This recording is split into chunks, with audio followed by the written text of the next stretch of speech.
Morning students.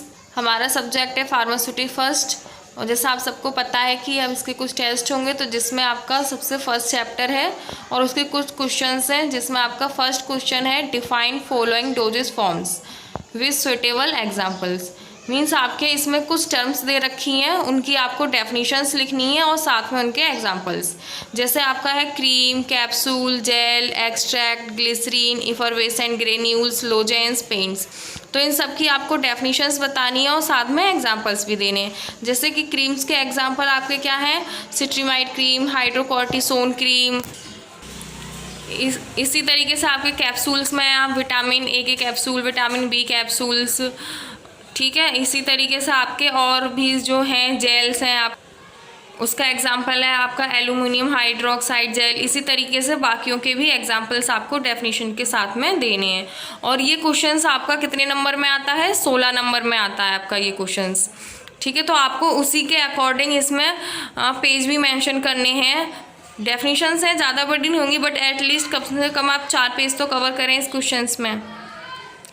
और आपको अपने जो क्वेश्चंस पेपर होगा उस क्वेश्चन पेपर के ऊपर अपना नाम, रोल नंबर, सब्जेक्ट का नाम, ये और डेट उस दिन की कि किस दिन पेपर आप दे रहे हैं वो आपको इस पर मेंशन करनी होगी। देखिए अब आपका फर्स्ट चैप्टर से ही आपका सेकंड क्वेश्चन है कि define pharmacopoeia, give the list of official और स्टैंडर्ड बुक्स या pharmacopoeias, describe the history of Indian pharmacopoeia, ठीक है। और ये क्वेश्चन आपका 8 नंबर में आता है। तो सबसे पहले आपको डिफाइन फार्माकोपिया मीन्स फार्माकोपिया की डेफिनेशन देनी है कि फार्माकोपिया क्या होती है। उसके बाद है give the list of official और स्टैंडर्ड बुक्स या फार्माकोपियाज। मीन्स इसमें आपको बुक्स के नाम बताने हैं जो स्टैंडर्ड फार्माकोपियाज हैं, जैसे आपकी Indian pharmacopoeia, British pharmacopoeia, European pharmacopoeia, national formulary, United state pharmacopoeia. इस तरीके से आपको वो सारी फार्माकोपियाज को लिखना है एक सीक्वेंस में। उसके बाद फिर आपको इंडियन फार्माकोपिया की हिस्ट्री बतानी है नेक्स्ट इसी में। तो उसमें आपको बताना है सबसे पहले इंडियन फार्माकोपिया की हिस्ट्री मीन्स वो कहाँ से लिया गया है, कैसे सप्लीमेंट बना, उसका किसने पब्लिश किया। इस तरीके से बताने के बाद फिर आप इसमें क्या बताएंगे कि फर्स्ट एडिशन कब आया, उसका सेकंड एडिशन कब आया, थर्ड एडिशन कब आया, फोर्थ कब आया। सबसे इम्पॉर्टेंट बात है कि आपको इन एडिशन के साथ में उसके वॉल्यूम भी अगर हैं तो वो वॉल्यूम आपको लिखने होंगे। जैसे कि देखिए आप, जैसे कि आपका अगर फर्स्ट एडिशन है, ठीक है, ये आपका है यहाँ पे फर्स्ट एडिशन, ये कब पब्लिश हुआ था वो आपको यहाँ पे लिखना है कि first edition of Indian pharmacopoeia was published in 1955, second आपका 1966 में आया था। इस तरीके से लिखने के बाद फिर आप जब लिखेंगे कि आपका क्या कहते हैं, फिर आप लिखेंगे अपना यहाँ पे आपका सेकंड एडिशन आ जाएगा,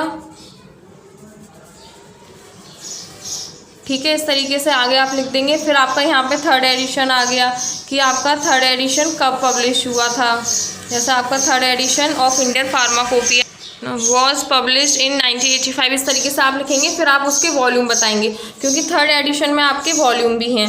तो अगर आपका वॉल्यूम फर्स्ट है तो आप वॉल्यूम फर्स्ट के बारे में लिखेंगे। फिर अगर आपका वॉल्यूम सेकंड है तो फिर आप उसके वॉल्यूम सेकंड के बारे में बताएंगे। और अगर इसके और भी वॉल्यूम है तो आप उनके बारे में डिस्कस करेंगे इसी में। उसके बाद फिर आप यहाँ पे नेक्स्ट लिखेंगे फोर्थ एडिशन के बारे में, ठीक है, कि फोर्थ एडिशन कब पब्लिश हुआ था। और अगर फोर्थ एडिशन के भी वॉल्यूम हैं तो फिर आप उन फोर्थ एडिशन के वॉल्यूम को डिस्कस करेंगे, ठीक है। इसी तरीके से अगर इसके और हैं, सेकंड है, थर्ड, जितनी भी हैं उनके बारे में बताएंगे। उसके बाद फिर आप फिफ्थ एडिशन के बारे में बताएंगे। इसी तरीके से आपको लिखना है कि पहले first edition, second edition, third edition. अगर थर्ड एडिशन के वॉल्यूम है तो आपको उसके वॉल्यूम के बारे में डिस्कस करना होगा। इसी तरीके से फिर फोर्थ एडिशन के बारे में आप बताएंगे और उसके वॉल्यूम के बारे में। फिर आप बताएंगे थर्ड एडिशन, फिफ्थ एडिशन, इसी तरीके से, ठीक है। आपका थर्ड क्वेश्चन है give classification of doses forms, ठीक है। इसमें आपको क्या बताना है, डोजेस फॉर्म का क्लासिफिकेशन देना है, ठीक है। जैसे कि आपके 3 टाइप का है डोजेस फॉर्म्स का, जैसे आपके हैं solid doses forms, liquid dosage form, semi solid doses form. अब उनके अंदर कौन कौन से आते हैं। का थर्ड क्वेश्चन है give classification of doses forms. इसमें आपके जो डोजेस फॉर्म्स हैं उनका क्लासिफिकेशन देना है। तो आपकी डोजेस फॉर्म कितने टाइप की होती हैं, 3 टाइप की होती हैं, जैसे solid doses form, liquid dosage form, semi solid doses form. अब इनके अंदर सब क्लासीफाई करना है कि इसके अंदर और कौन कौन से आपके टाइप्स हैं, जैसे सॉलिड के अंदर आपका कैप्सूल्स, टैबलेट्स, पिल्स, इस तरीके से। ऐसे ही लिक्विड के अंदर कौन से आते हैं, सिरप, सस्पेंशन, इस तरीके से आपको उन सबका क्लासिफिकेशन देना है। और ये क्वेश्चन आपका 4 नंबर में आता है। नेक्स्ट आपका है नेक्स्ट क्वेश्चन आपका है right A note on novel drug delivery system या न्यू ड्रग डिलीवरी सिस्टम्स। ठीक है, इसमें आपको ये बताना है कि कौन कौन सी नोवेल ड्रग है या कौन सी जो नई कौन कौन से रूट बन गए हैं टैबलेट को देने के लिए, मतलब किसी भी ड्रग को देने के लिए। तो इसमें आपके जैसे ट्रांसप्लांट्स होते हैं, सस्टेन ड्रग रिलीज है आपका, लाइपोसोम, माइक्रोसोम और नियोसोम, इन सब और भी बहुत सारे हैं ये आपको उन सब के बारे में आपको इसमें बताना होगा इस क्वेश्चन में। ये यहाँ क्वेश्चन भी आपका 4 नंबर में आता है और उसी के अकॉर्डिंग आपको पेज भी लिखने हैं, मतलब नंबर्स के अकॉर्डिंग ही आपको पेजेस भी लिखने होंगे। जैसे 60 नंबर में अगर आपका क्वेश्चन आ रहा है तो आपको कम से कम उसमें 6 पेज तो लिखने ही होंगे। 8 नंबर का आ रहा है तो 5 पेज मिनिमम कर दीजिए, 4 पेज, और 4 नंबर के अकॉर्डिंग भी ऐसे। फिर आपका क्वेश्चंस पे डिपेंड करता है कि वो क्वेश्चन कितना लेंथी है। बात करते हैं अपने चैप्टर नंबर 3 की, पैकेजिंग ऑफ फार्मास्यूटिकल्स की।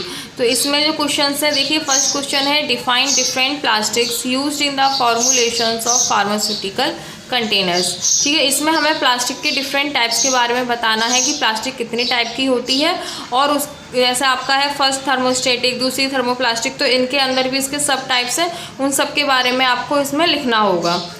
8 नंबर का क्वेश्चन है ये। तो नेक्स्ट आपका है डिस्क्राइब एरियोसोल पैकेजिंग इन डिटेल में पूछ रहा है वो एरियोसोल्स कंटेनर के बारे में। तो आपको इसमें इसकी डेफिनेशन, इसका एडवांटेज, डिसएडवांटेज, इसके टाइप्स, इसका डायग्राम, इसकी कंस्ट्रक्शंस के बारे में बताना होगा। जैसे अगर इसके डायग्राम में, इसके कंस्ट्रक्शन में एक्चुएटर है, बाल्व है, प्रोपेलर है, तो आपको इन सब के बारे में भी लिखना होगा, एंड इसके एप्लीकेशंस क्या हैं वो सब आपको डिटेल में बताना होगा। ये क्वेश्चन भी आपका 8 नंबर में आता है। अब आपका क्वेश्चन नंबर 3 है, जिसमें इसको 2 पोर्शन में डिवाइड किया गया है आपका। जैसे फर्स्ट आपका है write a note on glass as a packaging material for pharmaceuticals. ठीक है, तो इसमें आपको क्या करना है, ग्लास पे एक नोट लिखना है। ठीक है, तो इसमें आपको बताना है कि ग्लास की डेफिनेशन दे देनी है, मतलब ग्लास की 2 लाइन के बारे में बता दें, 2-3 से। उसके बाद उसके टाइप्स हैं, उसके एडवांटेज डिसएडवांटेज के बारे में आपको बताना है, और उसके जो टेस्ट होते हैं ना, एल्कलिनिटी टेस्ट, उन सब के बारे में आपको इसमें बताना होगा ग्लास के बारे में। उसके बाद नेक्स्ट क्वेश्चन है आपका right a note on types of containers. इसमें आपको बताना है कि कंटेनर्स के कितने टाइप्स होते हैं, और फिर उन टाइप्स को आपको लिखना है, मतलब डिटेल में बताना है उसके टाइप्स के बारे में। ये क्वेश्चन आपका 8 नंबर का, मतलब टोटल आपका क्वेश्चन नंबर 3 16 नंबर का है, जिसको 2 पोर्शन में डिवाइड किया गया है, ए एंड बी पार्ट में। दोनों ही क्वेश्चन आपके 8-8 नंबर के हैं।